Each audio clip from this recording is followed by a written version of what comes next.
तो हम लोग पढ़ रहे थे इसका ग्राफ कि डिस्प्लेसमेंट और प्रेशर वेव का ग्राफ क्या होता है। तो यहाँ पर डिस्प्लेसमेंट का ग्राफ बना दिए हैं, प्रेशर का बनाना है। देखिए डिस्प्लेसमेंट जो है S equal to minus S naught into sine K X है। साइन थीटा का जो ग्राफ होता है वो इस तरह से ऊपर की तरफ होता है, लेकिन माइनस साइन थीटा का ग्राफ नीचे से होता है। समझ गया ना? ये वाला जो लूप ऊपर होता है वो साइन थीटा का होता है, लेकिन माइनस साइन थीटा में वाला लूप नीचे आ जाता है। तो ऊपर वाला रहता है, नीचे वाला रहता है ऊपर चला जाता है। यहाँ पर नीचे रहता है तो ऊपर चला जाता है।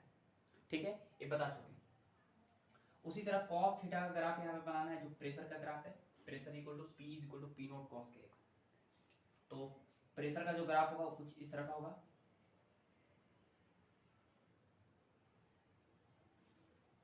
यहाँ पर इस तरह का होगा। ये होगा प्रेशर और एक्स के बीच का ग्राफ, और टाइम जो है t इक्वल टू 0 फिक्स है। अब देखिएगा आराम से यहाँ पे समझिए कि ये पार्टिकल जो है यहाँ पर, ये पार्टिकल का डिस्प्लेसमेंट और x के बीच ग्राफ है। और ये वाला जो ग्राफ है प्रेशर और x का है। ये जो है मैक्सिमम प्रेशर है, pressure amplitude plus P note, और यहाँ पर माइनस पी नोट है, यहाँ पर minus P note pressure amplitude. अब आराम से समझिए कि ध्यान से देखिए कि इसका मतलब क्या है। जब पार्टिकल जो है, पार्टिकल ए वाला ग्राफ नीचे जा रहा है, इसका मतलब ये जरूरी नहीं है कि पार्टिकल जो है नीचे की तरफ जा रहा है, क्योंकि ट्रांसवर्स वेव जब पीछे पड़ रहे थे स्ट्रिंग के अंदर तो पार्टिकल जो है ऊपर डायरेक्शन में ऊपर नीचे ऐसे ऐसे कर रहा था। ठीक है, लेकिन यहाँ पर इस तरह का वेव बनाया है तो इसमें एक कभी मत सोचिएगा कि जो पार्टिकल है मीडियम का वो ऊपर नीचे कर रहा है। ठीक है, ये पार्टिकल इस डायरेक्शन में जा रहा है या ऊपर नीचे कर रहा है। पार्टिकल तो इस तरह से लॉन्गिट्यूडनल डिस्प्लेसमेंट था इस तरह से, और वेव भी आगे की तरफ जा रहा है साउंड वेव के अंदर। तो इसमें पार्टिकल जो है, पार्टिकल वो इस डायरेक्शन में मूव कर रहा है। अब ध्यान से देखिए कि इसका मतलब क्या है। यहाँ पे देखिए ध्यान से कि यहाँ पे जो पार्टिकल है, यहाँ पे पार्टिकल का डिस्प्लेसमेंट पॉजिटिव है। इसका मतलब ये है कि यहाँ पे जो पार्टिकल है उसका डिस्प्लेसमेंट क्या है, पॉजिटिव है। तो पार्टिकल इस पॉइंट पे किधर जा रहा है, इधर की तरफ, मीन पोजीशन की तरफ। ए वाला पार्टिकल पोजीशन जो है मीन पोजीशन है। ए वाला जो पोजीशन है हमारा क्या है, मीन पोजीशन, और मीन पोजीशन पे डिस्प्लेसमेंट कितना होता है, ऑफ कोर्स 0 होता है। ठीक है, तो ए वाला मीन पोजीशन है। उसी तरह यहाँ पर देखिए, यहाँ पर पार्टिकल, इस पार्टिकल का जो डिस्प्लेसमेंट है निगेटिव है, नीचे की तरफ है। निगेटिव है तो इसका मतलब है कि पार्टिकल आगे न जा रहा है, किधर जा रहा है, इधर जा रहा है, इधर। उसी तरह इस पॉइंट पे देखिए, इस पॉइंट पे जो पार्टिकल है, इस पॉइंट पे पार्टिकल का डायरेक्शन जो है निगेटिव, डिस्प्लेसमेंट निगेटिव है, नीचे की तरफ है। इसका मतलब है पार्टिकल जो है वो निगेटिव डायरेक्शन में जा रहा है। और इस पॉइंट पे पार्टिकल का डिस्प्लेसमेंट जो है पॉजिटिव है, इसका मतलब है पार्टिकल इस डायरेक्शन में जा रहा है। ठीक है, अब आराम से समझिए, ध्यान से देखिए कि इस पॉइंट पे जो है पार्टिकल अप्रोच कर रहा है, पार्टिकल नजदीक आ रहा है। जैसे ही पार्टिकल नजदीक आएगा तो होगा क्या कि प्रेशर जो है वो एटमॉस्फेरिक प्रेशर से पी नोट बढ़ जाएगा, घट जाएगा, ऑफकोर्स बढ़ जाएगा। तो प्रेशर जो होगा वो एटमॉस्फेरिक प्रेशर से बढ़ जाएगा, और वही जो है हमारा एक्सेस प्रेशर होगा। समझ गए? तो यहाँ पर प्रेशर जो है वो पी नोट बढ़ गया जब पार्टिकल एक दूसरे के साथ अप्रोच कर रहा था। लेकिन यहाँ पर देखिए, यहाँ पे पार्टिकल जो है वो दूर जा रहा है। जब पार्टिकल दूर जाएगा तो पार्टिकल का जो प्रेशर है, एटमॉस्फेरिक प्रेशर, उसका एटमॉस्फेरिक प्रेशर कम होगा। एटमॉस्फेरिक प्रेशर कम क्यों हो रहा है, क्योंकि पार्टिकल जो है दूर जा रहे हैं। जब दूर जाएगा तो उस पार्टिकल में, उस लोकलाइज्ड रीजन में डेंसिटी क्या होगी, घटेगी। उस लोकलाइज्ड रीजन के अंदर जब डेंसिटी घटेगी तो ऑफकोर्स प्रेशर भी घटेगा, और प्रेशर घटेगा तो देखिए ध्यान से कि जब पार्टिकल यहाँ पे दूर जा रहा है तो इस पॉइंट पे जो प्रेशर है वो एटमॉस्फेरिक प्रेशर से पी नोट क्या हो गया है, कम हो गया। जब यहाँ पर पार्टिकल अप्रोच कर रहे हैं तो यहाँ पे पल्स क्रिएट होगा कंप्रेशन का, लेकिन यहाँ पे पार्टिकल एक दूसरे से दूर जा रहे हैं, इसलिए यहाँ पे पल्स क्रिएट होगा रेयर फ्रैक्शन का। देखिए रेयर फ्रैक्शन पल्स के दौरान जो है वो एटमॉस्फेरिक प्रेशर से पी नोट जो है प्रेशर घट गया है, लेकिन यहाँ पर जो कंप्रेशन पल्स क्रिएट हो रहा है, कंप्रेशन पल्स क्रिएट होने के दौरान क्या हो रहा है कि प्रेशर जो है वो पी एटमॉस्फेरिक से प्लस पी नोट क्या हो गया, प्रेशर बढ़ गया। ठीक, ये था हमारा प्रेशर और डिस्प्लेसमेंट के बीच रिलेशन। क्लियर हो गया? चलिए आगे चलते हैं।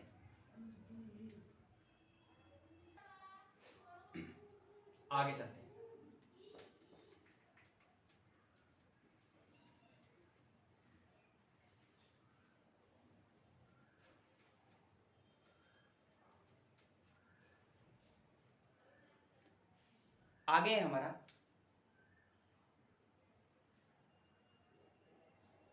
स्पीड या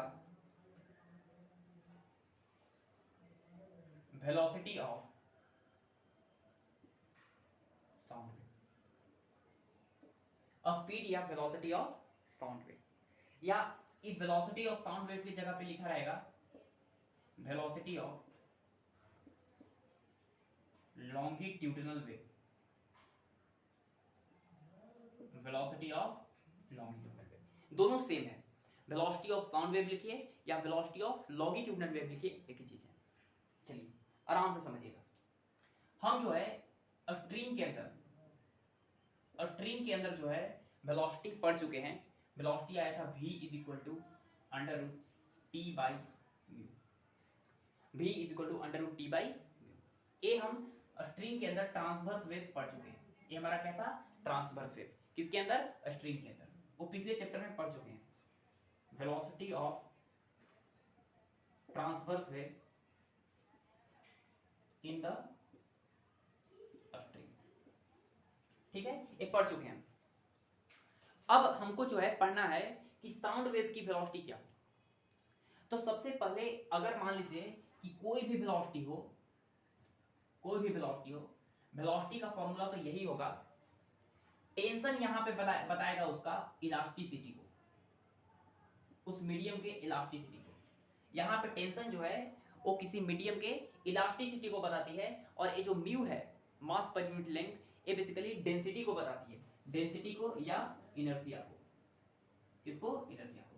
तो बेसिकली फॉर्मूला तो यही होता है कि किसी भी साउंड वेव की जो वेलोसिटी होती है वो होती है इलास्टिसिटी अपॉन इनर्शिया, या किसी भी वेव की वेलोसिटी होती है। अब मान लीजिए कि अगर आपको सॉलिड के अंदर अगर स्पीड ऑफ सॉलिड के अंदर पूछा जाए स्पीड ऑफ साउंड वेव, तो सॉलिड के अंदर जो स्पीड ऑफ साउंड वेव होगा वो यहाँ पर इलास्टिसिटी की जगह पे सॉलिड के अंदर इलास्टिसिटी देखेंगे, और सॉलिड के अंदर इलास्टिसिटी हम लोग पढ़ते हैं यंग्स मॉडुलस। क्या पढ़ते हैं? Young's modulus. Young's modulus by inertia. Solid का इनर्शिया जो होता है उसको रिप्रेजेंट करता है उसकी डेंसिटी को, तो डेंसिटी ऑफ सॉलिड, उस सॉलिड की density, Young's modulus of the solid upon density of solid, ठीक है, इक्वल टू यंग्स मॉडुलस को गामा से नोट करते हैं और डेंसिटी को रो से नोट करते हैं। तो ये जो है सॉलिड के अंदर स्पीड ऑफ साउंड वेव आ गया। क्या होता है? Young's modulus upon density of solid, या गामा अपॉन रो। इसका डेरिवेशन जो है हमारे सिलेबस में नहीं है, नॉट इन सिलेबस। इसका डेरिवेशन जो है हमारा सिलेबस में बिल्कुल नहीं है, ठीक है, समझ गए ना? ये होता है हमारा सॉलिड के अंदर स्पीड ऑफ साउंड वेव। अगर मान लीजिए कि कोई लिक्विड हो या कोई गैस हो, या कोई गैस हो, तो उस लिक्विड या गैस के अंदर जो स्पीड ऑफ साउंड वेव होती है वो होती है अंडर रूट स्पीड, जो साउंड वेव है उसकी फॉर्मूला है इलास्टिसिटी अपॉन इनर्शिया। अब बताइए कि लिक्विड या गैसेस के लिए जो होती है वो इलास्टिसिटी जो है उसके बल्क मॉडुलस को रिप्रेजेंट करती है। तो यहां पर बल्क मॉडुलस जो है उस मटेरियल का लिखेंगे बल्क मॉडुलस अपॉन क्या? इनर्शिया। इनर्शिया की जगह पे डेंसिटी ऑफ वही हमारा लिक्विड या गैसेस। ये होता है हमारा velocity of sound wave in liquid और गैसेस, ठीक है। या इसको आप ऐसे भी लिख सकते हैं अंडर रूट बल्क मॉडुलस को हम बीटा से नोट करते हैं और डेंसिटी को रो से नोट करते हैं, बीटा अपॉन रो। ये जो है हमारा सिलेबस में है, इसको हम प्रूफ भी करने वाले हैं इन सिलेबस में। ये जो है हमारा सिलेबस में है, बिल्कुल है, और इसको हम प्रूफ भी करेंगे कि जो वेलोसिटी होती है साउंड वेव की, लॉन्गिट्यूडिनल वेव की, और लिक्विड या गैसेस के अंदर वो होती है under root beta upon rho होती है, ठीक है। इसको प्रूफ करेंगे। चलिए आगे चलते हैं, एक दो सवाल कर लेते हैं।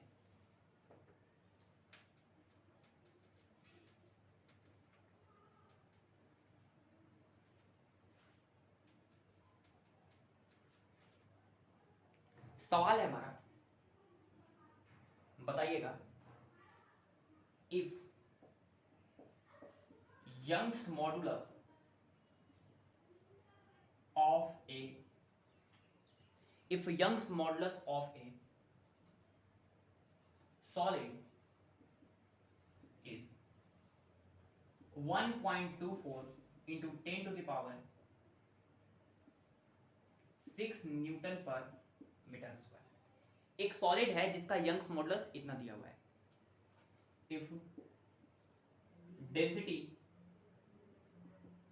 Of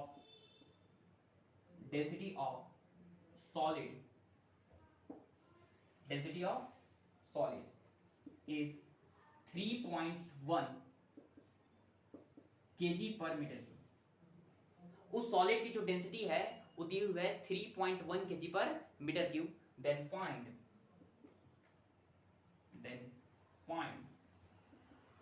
the speed of longitudinal wave in the solid। उस सॉलिड के अंदर जो है हमको लॉन्गिट्यूडनल वेव की स्पीड निकालनी, यही सवाल है। आराम से समझिए कि सॉलिड के अंदर जो स्पीड ऑफ साउंड की फॉर्मूला होता है गामा अपॉन। बताइए कि गामा जो है उस सॉलिड का वो कितना दिया है 1.24 into 10 to the power 6, 1.24 into 10 to the power 6 upon solid की डेंसिटी जो है दिया हुआ है 3.1 into 10 to 3.1 दिया हुआ है।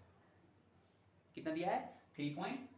3.1 से एक पॉइंट आएगा यहाँ पर 100 आएगा, एक पॉइंट हट के यहाँ पे 10 आएगा। ठीक है, बताइए यहाँ से ये कितना बार में 4 बार में हो जाएगा कैंसिल, 4 बार में। अच्छी बात है। ए से तो हमारे पास वेलोसिटी आ गई √4 इंटू एक 5 बार में कैंसिल हो जाएगा 10 टू द पावर 5, मतलब 2 into 10 to the power 2 √10 metre per second. इतना आंसर हमारा आएगा। ठीक है, एक और सवाल करते हैं। एक और सवाल है, if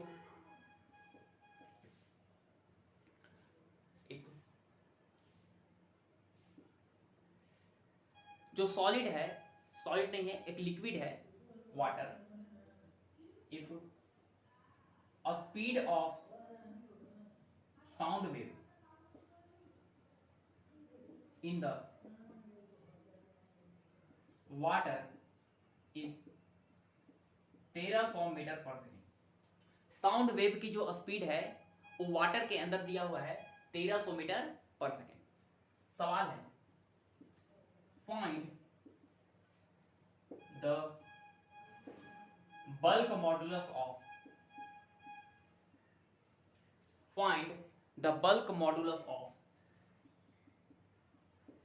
water if bulk modulus of water if density of water is 1 kg per meter। ऐसा है, चलिए बनाइए। दिया हुआ है कि speed of sound wave in the water is 1300 metre per second. Find the bulk modulus of water if density of water is 1 kg per metre. ये दिया हुआ है, आराम से समझिएगा। एक बात बताइए हमको कि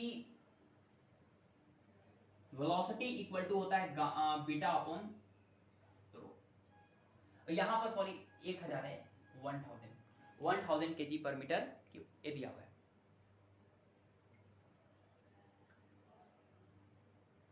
बताइए कि हमको बल्क मॉडुलस फाइंड करना है, तो हम वेलोसिटी दिया हुआ है 1300 मीटर पर सेकेंड, हमको बल्क मॉडुलस चाहिए और डेंसिटी जो है 1000 kg पर मीटर क्यूब दिया है। तो अगर स्क्वायर करेंगे हम तो v स्क्वायर इक्वल टू हो जाएगा बीटा अपॉन रो, इतना होगा। तो बताइए कि यहां से बीटा इक्वल टू हो जाएगा v स्क्वायर इंटू रो। तो beta equal to v velocity जो है वो दिए हुए है 1300 मीटर पर सेकेंड, उसका whole square into density, density जो है वो 1000 दी हुई है केजी पर मीटर क्यूब। तो यहां से सॉल्व कीजिएगा तो बीटा इज इक्वल टू कितना आएगा समझिए, 13 का स्क्वायर होगा 169 इंटू 10 टू द पावर हो जाएगा 4, यहाँ पे 2 जीरो है उसका स्क्वायर होगा तो 10 टू द पावर 4 बन जाएगा, इंटू यहाँ पे पहले से दिया हुआ है 10 टू द पावर 3 और बल्क मॉडुलस है इसका यूनिट होगा न्यूटन पर मीटर स्क्वायर। देखिए ध्यान से कि यहाँ से हम 100 से डिवाइड करेंगे और यहाँ पे 100 लाएंगे तो बीटा इक्वल टू हो जाएगा कितना 1.69 इंटू 10 टू द पावर 4 3 7 और 2 9। बल्क मॉडुलस जो होगा वाटर का होगा 1.69 into 10 to the power 9 newton per metre square. Clear हुआ? ये होता है। चलिए आगे चलते हैं।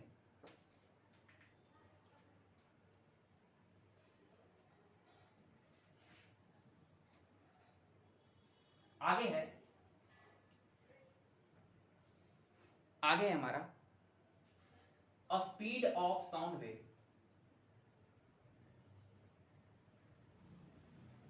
A speed of sound wave in the liquid or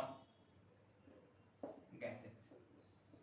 A speed of sound wave in the liquid or gases. Liquid और गैसेस के अंदर जो है साउंड का स्पीड कितना होता है इसके बारे में थोड़ा सा हम डिस्कशन करने वाले हैं। आराम से समझिए। जैसे हम पढ़ा चुके हैं कि वेलोसिटी जो होती है वो होती है बीटा अपॉन, इसको थोड़ा सा हम प्रूफ करते हैं, ठीक है ना? आराम से समझिएगा। यहां पर मान लेते हैं कि एक ट्यूनिंग फॉर्क है, इस तरह का ट्यूनिंग फॉर्क है। अब क्या हुआ कि यहां पर एयर के बहुत सारे मॉलिक्यूल्स थे,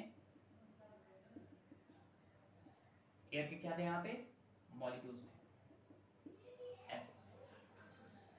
अब एयर के मॉलिक्यूल्स थे, अब हम इस ट्यूनिंग फॉर्क को ऐसे ऐसे वाइब्रेट करवाएंगे, ऐसे ऐसे ट्यूनिंग फॉर्क के प्रोंग्स को अगर हम वाइब्रेट करवाएंगे तो एयर के जो पार्टिकल्स हैं वो भी क्या होंगे वाइब्रेट होंगे, ठीक है। अब क्या हुआ कि यहां पर एक हम जो है एक इमेजिनरी सिलेंडर कंसीडर किए ऐसे,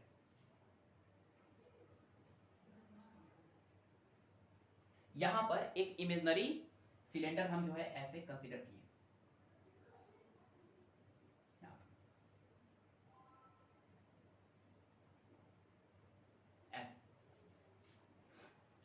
इमेजिनरी सिलेंडर कंसीडर किए।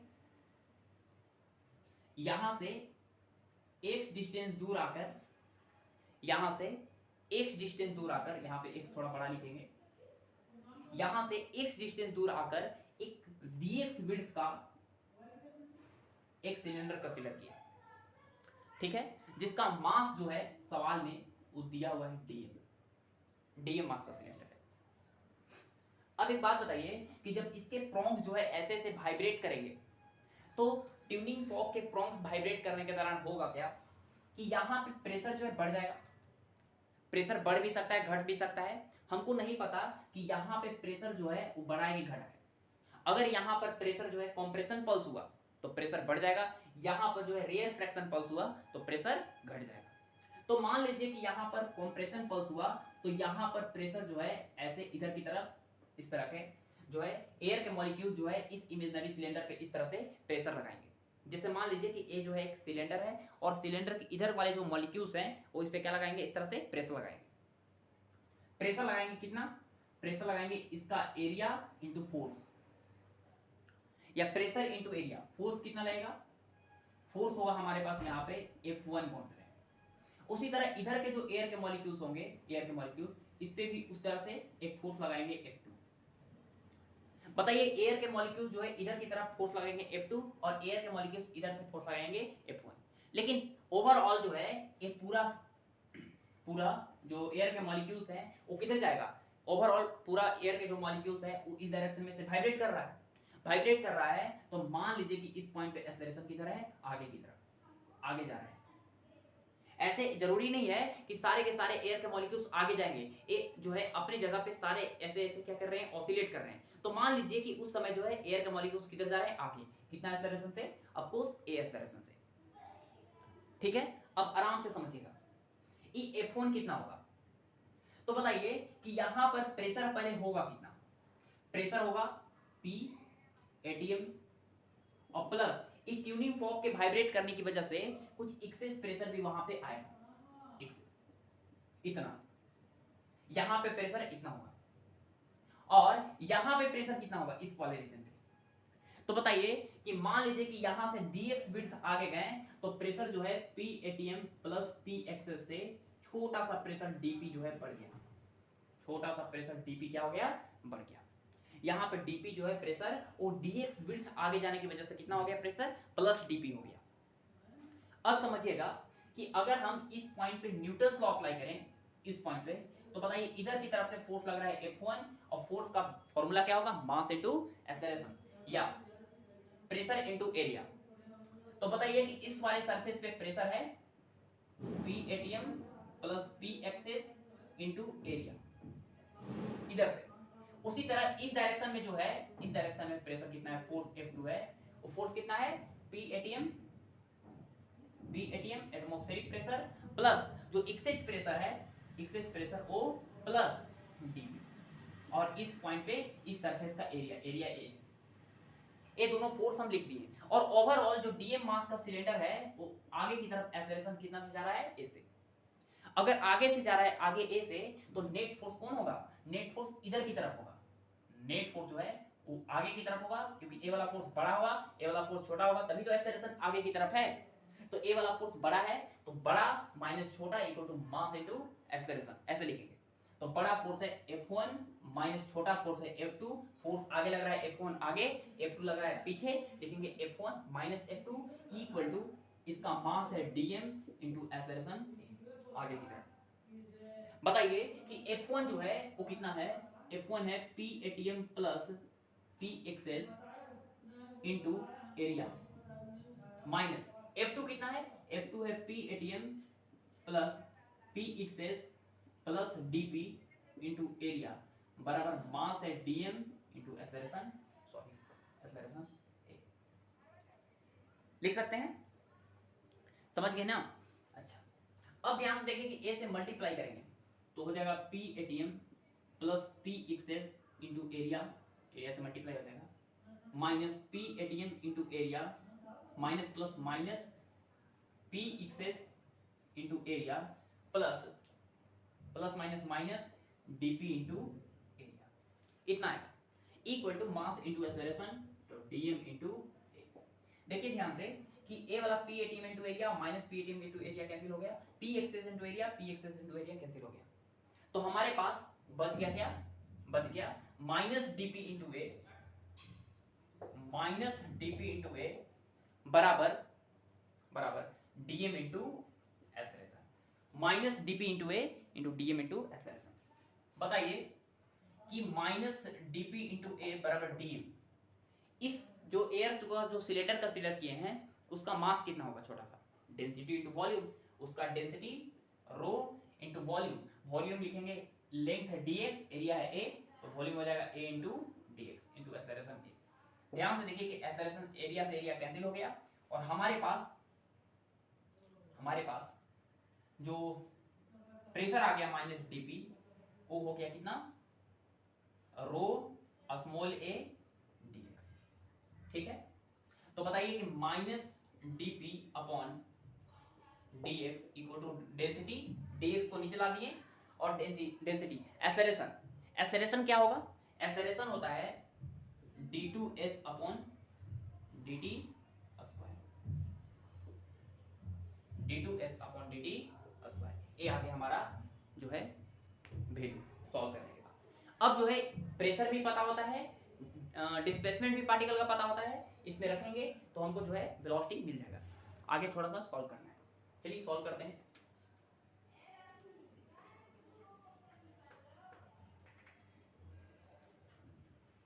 बताइए कि प्रेशर जो होता है वो होता है P नोट, P नोट नहीं होता है beta K S naught into cos omega T minus K X plus theta, ए होता है प्रेशर। हमको चाहिए dp by dx, dp by dx चाहिए तो इसको हम x के रिस्पेक्ट में डिफरेंशिएट करेंगे, लेकिन यहाँ पर टाइम भी वेरिएबल है और x भी वेरिएबल है, तो हम यहाँ पे पार्शियल डेरिवेटिव करेंगे, यहाँ पे del p by del x निकालेंगे। तो बताइए कि beta K S naught into cos theta का डिफरेंशिएशन होगा माइनस साइन थीटा, तो माइनस पहले लगा देंगे, साइन थीटा, थीटा कितना है, cos omega T minus K X plus theta है, इंटू अंदर वाला का करेंगे, अंदर वाला का ओमेगा टी का जीरो हो जाएगा, माइनस के एक्स का माइनस के होगा, क्योंकि एक्स के रिस्पेक्ट में कर रहे हैं तो माइनस के होगा। बताइए, तो del P by del X आ गया मेरे पास कितना, minus minus plus beta K square S naught into sine omega T minus K X plus theta, ये आ गया del P by del x.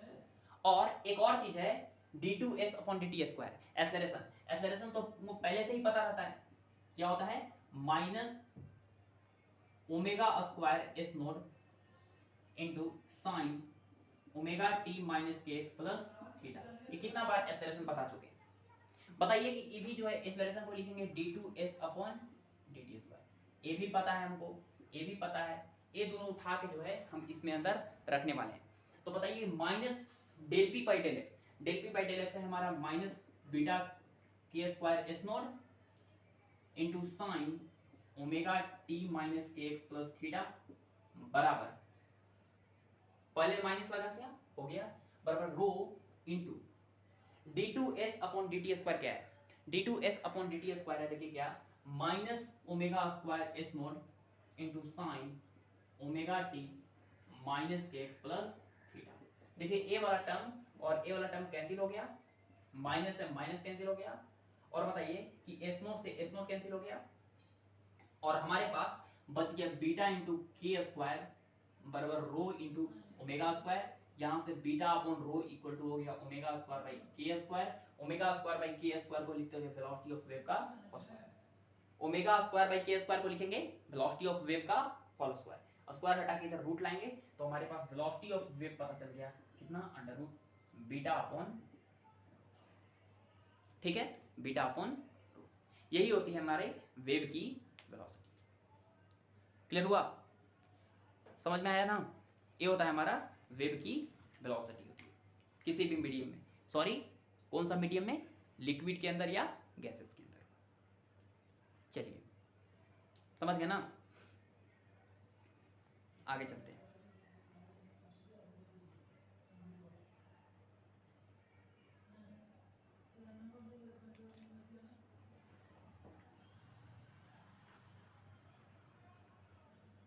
आगे चलते हैं।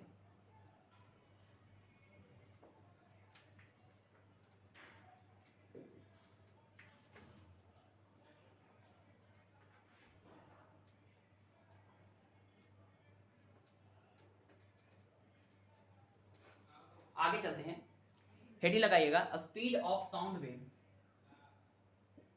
In air, speed of sound wave in air, air के अंदर जो है साउंड का स्पीड कितना होता है, क्या होता है, इसके बारे में थोड़ा सा हम कैलकुलेशन करते हैं। तो सबसे पहले है Newton's calculation,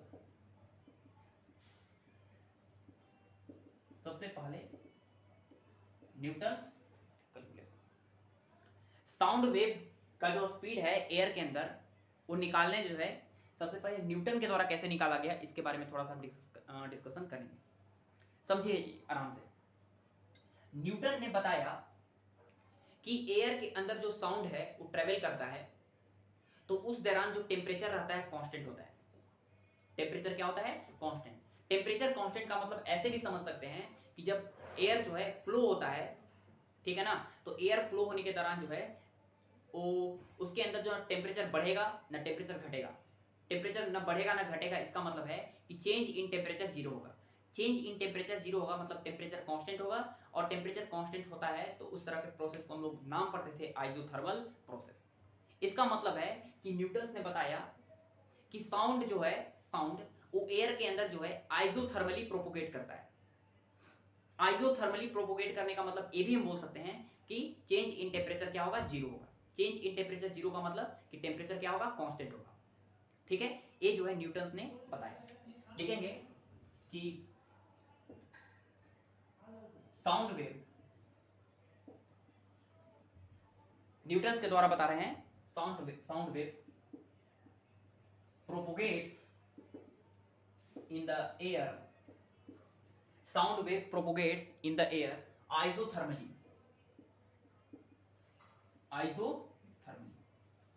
it means that temperature क्या होगा हमारा, कांस्टेंट होगा, टेम्परेचर क्या होगा हमारा, कांस्टेंट होगा, और टेम्परेचर कांस्टेंट होगा तो चेंज इन टेम्परेचर कितना होगा, 0 होगा।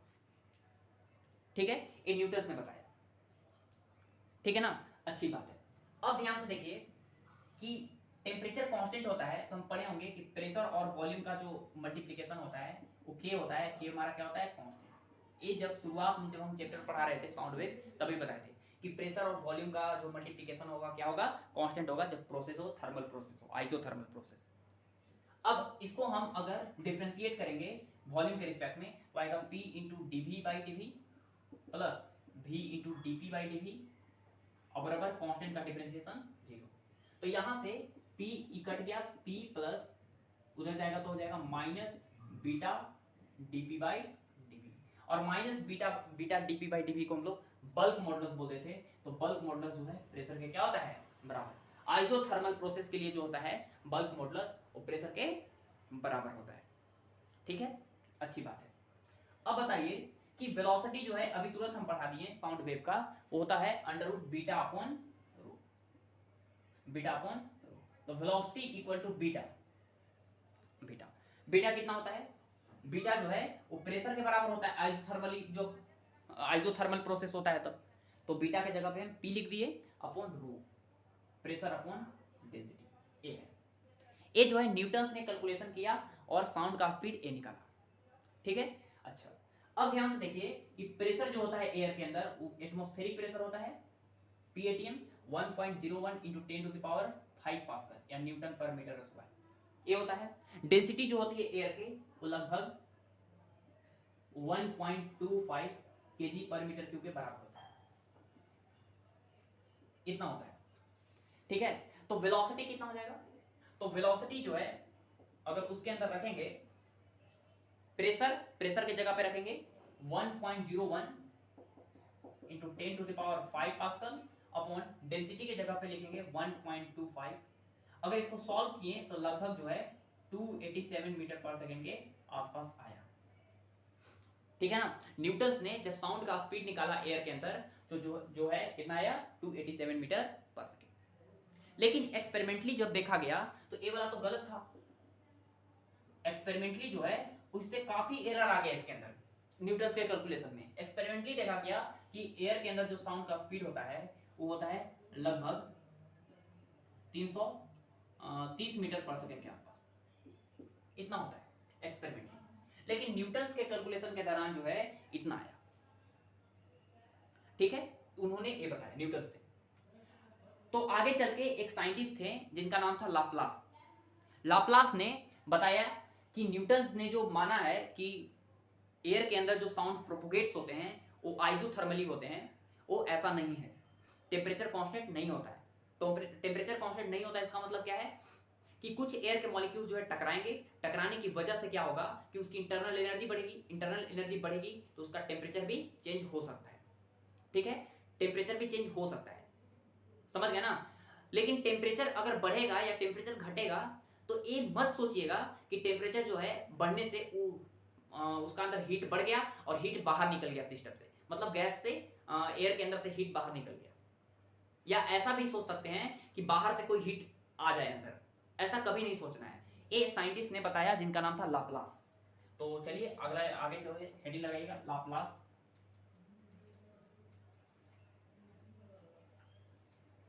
Laplace method, Laplace method, Laplace method, Laplace method लिखिए या लाप्लास करेक्शन लिखिए, एक ही चीज है। क्योंकि लाप्लास ने जब सॉल्व किया, कैलकुलेशन किया साउंड के स्पीड को, तो अप्रोक्स जो है वो 330 के आसपास में आएगा। ठीक है ना, इसलिए वो जो है हम बोल सकते हैं कि लाप्लास का ही जो है सही था। समझ गया ना, स्पीड ऑफ साउंड एयर के अंदर। तो सबसे पहले लाप्लास ने क्या माना, समझिएगा। लाप्लास ने बताया कि एयर जो है इतना फास्ट ट्रेवल करती है, इतना फास्ट कि उसके अंदर जो है हीट एक्सचेंज जीरो होगा।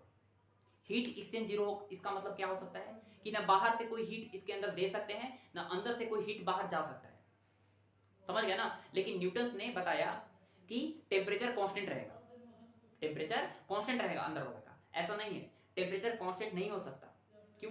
क्योंकि गैस के मॉलिक्यूल्स जो है जब टकराएंगे तो गैस के मॉलिक्यूल्स की इंटरनल एनर्जी बढ़ेगी, इंटरनल एनर्जी बढ़ेगी तो हो सकता है कि उसका टेम्परेचर भी क्या हो जाए, बढ़ जाए, ठीक है, चेंज इन टेम्परेचर आ जाए।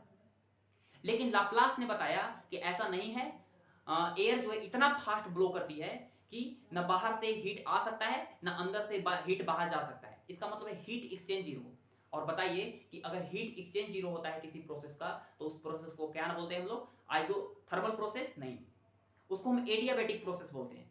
इसका मतलब है कि लाप्लास के अनुसार जो है एयर के अंदर जो स्पीड ऑफ साउंड होता है वो ट्रेवल करता है तो एडियाबैटिकली करती है। कैसे करती है? एडियाबैटिकली।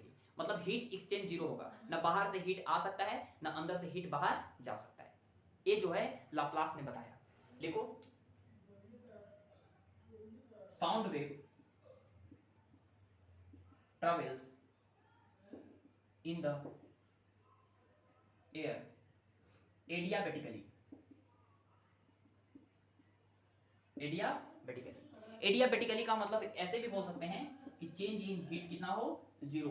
चेंज इन हीट का मतलब heat exchange zero, heat exchange zero, ठीक है ना। हीट एक्सचेंज जीरो क्यों हुआ? क्योंकि एयर जो होती है बहुत फास्ट मूव करती है, ऐसे बहुत फास्ट मूव करती है, ऐसे बहुत फास्ट मूव करती है, इसलिए इधर से कोई हीट ना आ सकता है और ना हीट इधर से कोई जा सकता है, ठीक है। मतलब बहुत फास्ट मूव करती है एयर जो है बहुत फास्ट मूव करती है, तो ना बाहर से कोई हीट दे सकता है, ना अंदर से कोई हीट बाहर निकल सकता है। तो उन्होंने बताया कि हीट एक्सचेंज जीरो होगा और वो एडियाबैटिकली जो है साउंड उसके अंदर ट्रेवल करेगी, ठीक है, अच्छी बात है।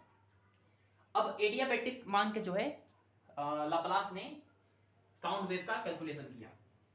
चलिए देखते हैं कैसे। याद कीजिए कि एडियाबैटिक प्रोसेस के लिए बताए थे कि पीवी का पावर गामा जो होता है वो क्या होता है, हमारा कांस्टेंट होता है, वो किसके बराबर होता है, के के। बताइए कि अगर हम इसको वॉल्यूम के रिस्पेक्ट में डिफरेंशिएट करेंगे तो क्या होगा कि v इंटू डी, v के power gamma upon dv plus v के power gamma into dp by dv is equal to constant का डिफरेंशिएशन जीरो। अब बताइए कि यहाँ पे प्रेशर इंटू इसका डिफरेंशिएशन क्या होगा, तो गामा से मल्टीप्लाई करेंगे, गामा से एक घटा देंगे, ठीक है। और ए वाला जब इधर आएगा तो बनेगा माइनस v का power gamma into dp by dv। बताइए यहाँ पे कि p इंटू गामा इंटू इसको लिखेंगे वॉल्यूम का पावर गामा अपॉन वॉल्यूम, ई जो है प्लस वन है, ऊपर जाएगा तो पावर में माइनस वन हो जाएगा, इक्वल टू माइनस v का power gamma into dp by dv।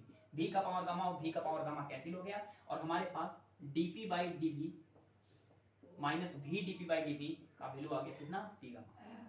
याद कीजिए minus v dp by dv को ही बल्क मॉडुलस कहा जाता था, तो यहाँ पे हो गया bulk modulus of air. Bulk modulus of air जो है वो किसके बराबर आएगा, आ गया p गामा के बराबर। और p गामा के बराबर अगर आ गया बल्क मॉडुलस, तो हम वेलोसिटी ऑफ वेव जो है साउंड के अंदर, साउंड का वो एयर के अंदर जानते हैं क्या होता है, under root beta upon rho. Velocity equal to under root beta, beta क्या हमारा गामा इंटू पी अपॉन, ये जो है वेलोसिटी आ गया इसके द्वारा, ऑफ कोर्स लाप्लास के द्वारा, ठीक है ना। लाप्लास ने उस साउंड वेव को माना कि साउंड वेव जो है वो एडियाबैटिकली जो है ट्रेवल करती है किसके अंदर, एयर के अंदर। चलिए अब उसको थोड़ा सा हम कैलकुलेशन करते हैं। Velocity equal to gamma P upon rho आया, तो इसको थोड़ा सा समझिएगा। जो गामा होता है वो एयर के लिए वो होता है कितना, एयर के अंदर क्या क्या होगा, ऑक्सीजन गैस और N2 गैस। बताइए O2 N2 क्या है, डायटोमिक गैस है, तो डायटोमिक गैस के लिए डिग्री ऑफ फ्रीडम कितनी होती है, 5 होती है, तो 5 तो कितना होगा 7/5।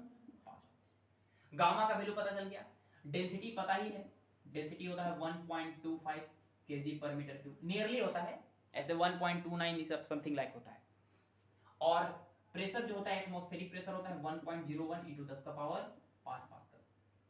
ठीक है, अब एक चीज उठा के अगर हम वेलोसिटी इसके अंदर रखेंगे तो velocity equal to gamma. Gamma कितना है, ऑफ कोर्स 7/5 है। 7/5 को हम 1.4 भी लिख सकते हैं। 1.4 इंटू प्रेशर, प्रेशर है 1.01 into 10 to the power 5 upon density, density है 1.25। इसको नियरली सॉल्व किया गया तो नियरली आया 339 मीटर पर सेकेंड, इतना देखिए आया, मैच किया। ठीक है ना, न्यूटन्स के द्वारा जो कैलकुलेशन किया गया speed of sound wave air के अंदर वो आया 287 मीटर पर सेकेंड, जो बहुत एरर था।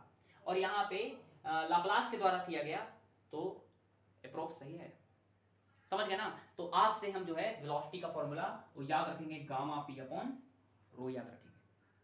ठीक है, गामा पी अपॉन रो याद रखेंगे, किसके अंदर, ऑफ कोर्स एयर के अंदर। ठीक है, चलिए आगे चलते हैं।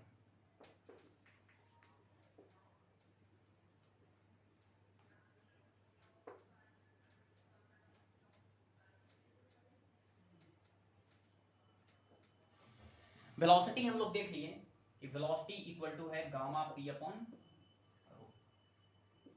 ठीक है, गामा पी अपॉन रो, अच्छी बात है।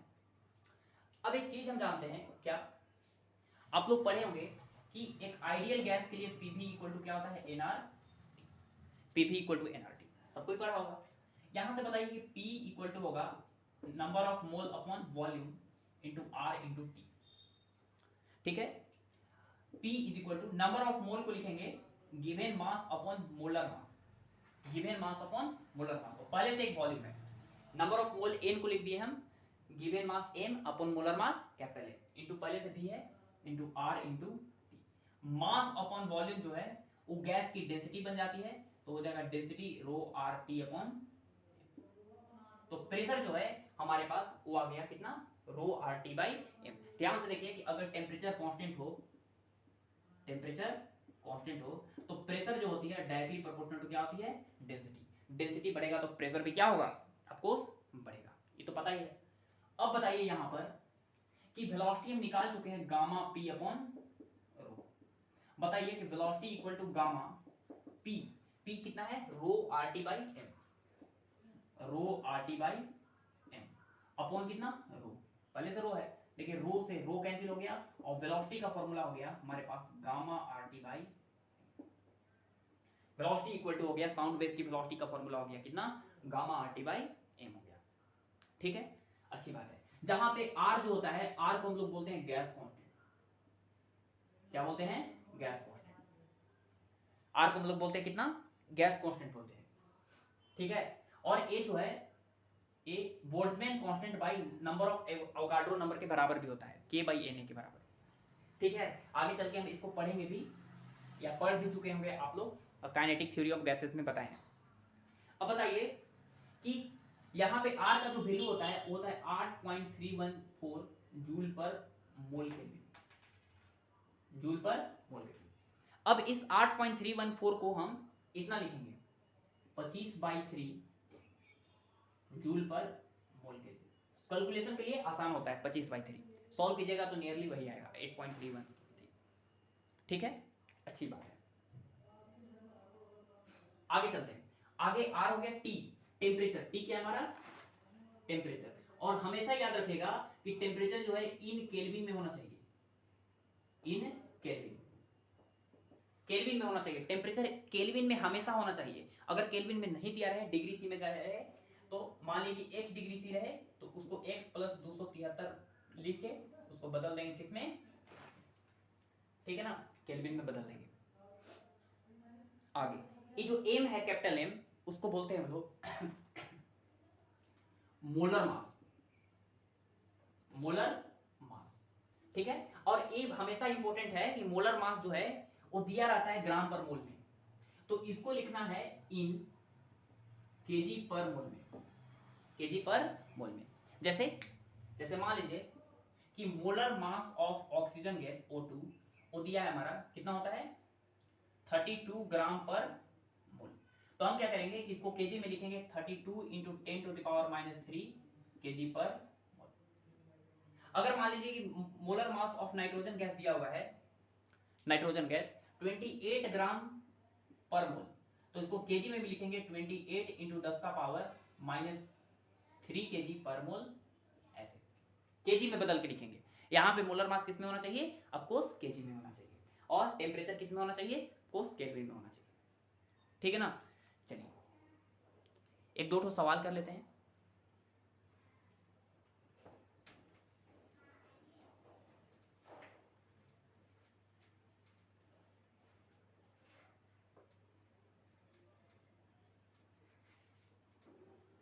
एक दो सवाल कर लेते हैं। सवाल है इस तरह का, find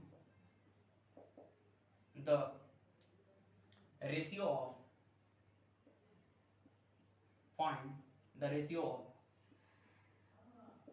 root mean square velocity and root mean square velocity and speed of sound wave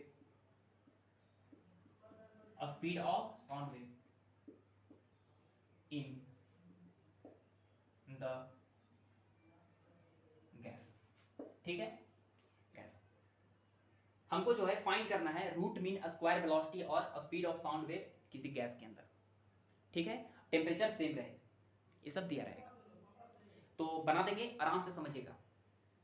हमको पता है कि रूट मीन RMS जो वेलोसिटी होती है गैस के अंदर, वो होती है 3RT/m, वही होता है 3RT/m, जहां पे R होता है हमारा गैस कांस्टेंट, T होता है टेम्परेचर इन केल्विन, और M होता है हमारा मोलर मास। ठीक है, अच्छी बात है। हमारा साउंड वेव के अंदर जो वेलोसिटी होती है वो अभी तुरंत निकाले थे, गामा RT/m। इन दोनों का हमको रेशियो चाहिए, इन दोनों का रेशियो चाहिए, तो बताइए कि VRMS upon velocity of wave equal to, देखिए ध्यान से कि RT/m और RT/m कैंसिल हो जाएगा और बच जाएगा सिर्फ 3/गामा। ठीक है, अब बोल देता है यहां पर कि in the gas oxygen gas, O2 gas, diatomic gas, तो डायटोमिक गैस के लिए गामा की जगह पर कितना लिखते हैं, 7/5। ठीक है ना, या ऐसे भी लिख सकते हैं इक्वल टू √3 गामा की जगह पे लिखेंगे 1/2f। ठीक है, equal to 3f by f plus 2।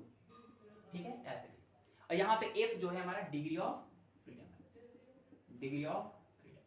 सबको पता है कि मोनोएटॉमिक गैस के लिए डिग्री ऑफ फ्रीडम कितनी होती है, 3 होती है, डायटोमिक के लिए 5 होती है, और पॉलीएटॉमिक के लिए 6 होती है। यहाँ पे रखेंगे तो हमको VRMS और वेव की वेलोसिटी का रेशियो पता चल जाएगा। क्लियर हुआ?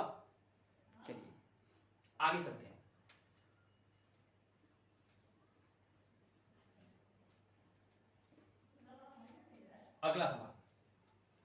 अगला सवाल है, find the velocity of sound wave in the nitrogen gas at temperature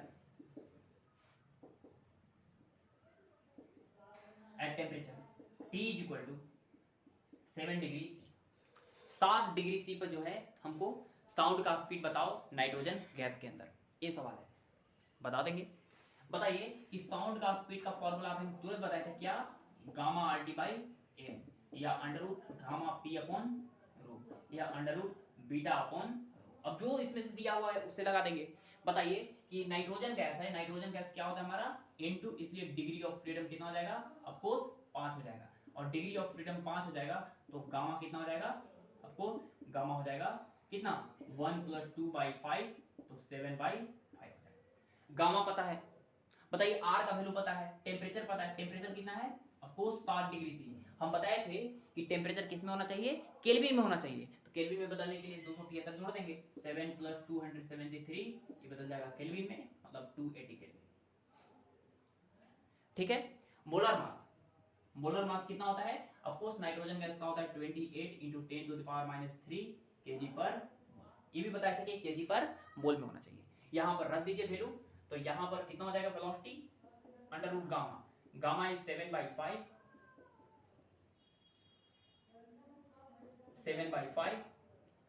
into R कितना होगा, ऑफकोर्स आर होगा 25/3 इंटू टेम्परेचर कितना होगा, ऑफकोर्स 280/m, m कितना होगा, m होगा 28 इंटू 10⁻⁻3। देखिए ध्यान से 7 से 4 बार में, 5 से 5 बार में, फिर 4 से ही कटेगा 70 बार में, ठीक है ना, अच्छी बात है। तो यहां से वेलोसिटी इक्वल टू हो गया कितना, देखिए 75 जा 350, 75 जा 350 बाई 3 इंटू 10⁻3, 3 10 का पावर 3 एक 0 10 का पावर 4 हो जाएगा, उसको बाहर निकल जाएगा 100, तो 100 बाहर निकल जाएगा अंडर रूट बचेगा 35/3 मीटर पर सेकेंड। इसको सॉल्व कर लीजिएगा, ठीक है। चलिए आगे चलते हैं।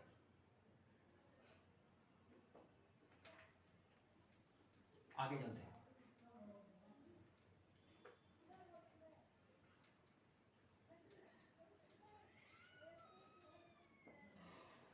ठीक है, एक सवाल करते हैं जो थोड़ा सा टफ सवाल है, ठीक है, आराम से समझिएगा। सवाल है क्या कि यहां पर हमारा अर्थ का सरफेस है,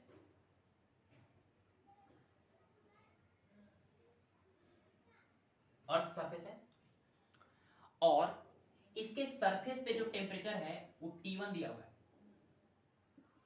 सरफेस के टेम्परेचर कितना दिया है, T1, और यहां पर स्पीड ऑफ साउंड जो है c दिया हुआ है।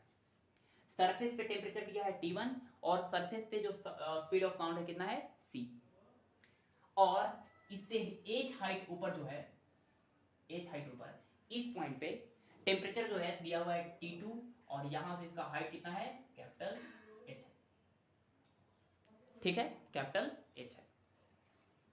अब देखिए ध्यान से कि जब नीचे सरफेस से ऊपर जा रहे हैं, top to bottom, sorry bottom to top जा रहे हैं, तो टेम्परेचर जो है लीनियरली इंक्रीज कर रहा है।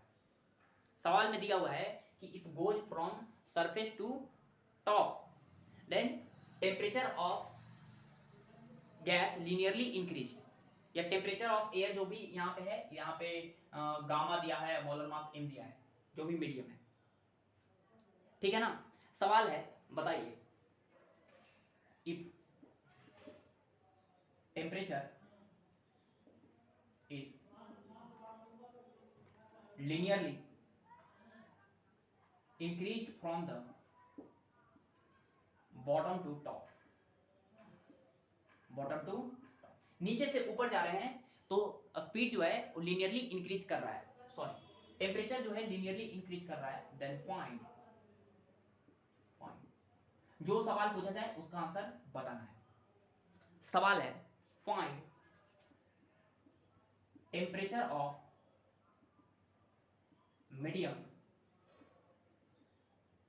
medium in function of position x, position x, एक जो पोजीशन है फ्रॉम द सरफेस से जो दिया हुआ है x हाइट ऊपर जो है टेम्परेचर कितना होगा ये हमको बताना है। दूसरा सवाल है B number, find the velocity at the top most point, ठीक है, यहां पे हमको वेलोसिटी बताओ कितना होगा। और सी नंबर सवाल है find the time when sound wave reaches from the surface to the topmost point, ठीक है, हमको टाइम बताना है जब